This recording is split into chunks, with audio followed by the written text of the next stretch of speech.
One of the greatest comedians of our time is Richard Pryor. From what I was able to research, he was on Saturday Night Live only once. It seems there were many reasons he did not return to SNL. His style of comedy made the network censors nervous. They employed time delays on a show that said it was live. Pryor didn't know about the time delay and said he would have refused to appear on SNL if he had known. The sketch titled Word Association is ranked as the greatest Saturday Night Live sketch of all time. Richard agreed to perform on SNL on the condition that his friend and writer Paul Mooney write Richard's sketches. Paul said the sketch was based on his negative interactions with Lorne Michaels and the NBC executives. In the sketch, Richard is applying for a job. Chevy, as the interviewer, asks Richard to take a word association test. It's just a word association. I'll throw you out a few words. And like if I said dog, you'd say Tree. tree. Fast. Slow. Rain. Snow. Light. At first, the words are harmless enough. But then the interview gets heated. Negro. Whitey. Tar baby.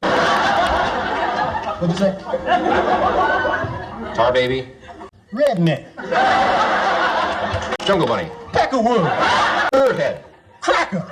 Spear chucker. White trash. Bongo bunny. Hunky. Spade. Hunky. Red hunky.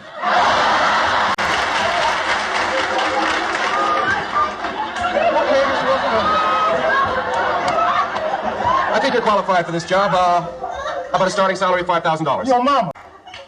$15,000, Mr. Wilson. You'll be the highest paid janitor in America. Just don't hurt me, please. There, it was. The N-word on national TV. Of course, no one would dare do that sketch today. Richard's writer Paul Mooney said, "It was like an H-bomb that Richard and I tossed into America's consciousness. All that stuff going on behind closed doors is now out in the open. There's no putting the genie back in the bottle.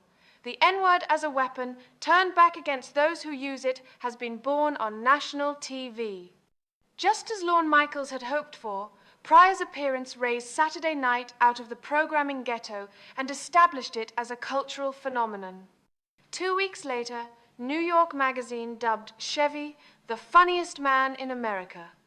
Richard never returned to SNL after his first stint. According to Paul, Richard didn't like Chevy.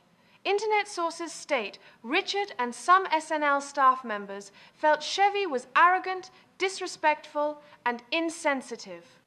The animosity displayed in word association could have been partially true. One could still see this when they appeared together 4 years later on the Johnny Carson show.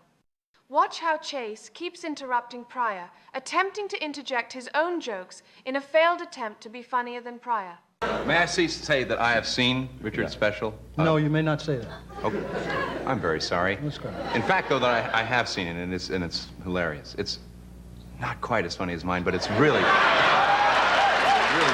No, it's very funny. It's very funny. Have you seen Chevy's special? I don't like Chevy. Oh my, did you catch that? Richard just said, "I don't like Chevy." That's it. Okay, we're going to come right back and take another look at the slides here right after this commercial break. So stay with us. In this next segment, Richard speaks about going to Peoria, Illinois to see his son. Johnny asks what kind of talent Richard's son has, and Chevy, in an attempt to be funny, blurts out a word which he thought would be funny, but instead was a great insult. Okay, we're back. Wow. With Richie Pryor and Chevy Chase. You ever been back to your hometown? You go back there often? Yes. Peoria, is it not? Yeah, Peoria is in Illinois, and it's... Thank you. Yeah, I go back. I'm going back Friday. Yeah. To see my son in a talent show and spend Mother's Day with my grandmother. Is he talented? My son? No, he has no talent whatsoever. But you have to go watch him and encourage him. He's a wonderful son. What is he doing in the show? He yodels and throws... Huh? Oh, Mangot, was that's supposed to be funny? Chevy just said Richard's son is a hooker. With the next scene, you can, as they say, cut the tension with a knife. What was it you said? I didn't say nothing, man. Oh. Nothing. I just say nothing. You got to deal differently when you're dealing with those people. You got to. I was going to ask you, why didn't you tell Johnny he was going to take over his show? Oh.